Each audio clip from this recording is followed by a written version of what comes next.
بات المهاجم الدولي الجزائري يوسف بلايلي على أعتاب الرحيل عن نادي مولودية الجزائر بحسب ما كشفته وسائل إعلام عدة بعد نهائي كأس الجمهورية. وكشفت بعض المصادر 3 أسباب رئيسية من شأنها التعجيل برحيل يوسف بلايلي عن صفوف نادي مولودية الجزائر.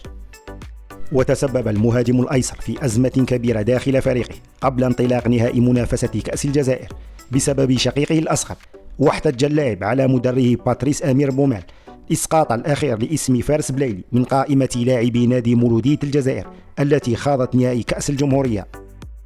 ولم يهضم لاعب كتيبة الخضر السابق تمديد إدارة نادي مولودية الجزائر لعقد مدربها الفرنسي باتريس أمير بومال موسما إضافيا، ما يراه مصدرا من موقع وين عاملا آخر لقرب رحيل اللاعب.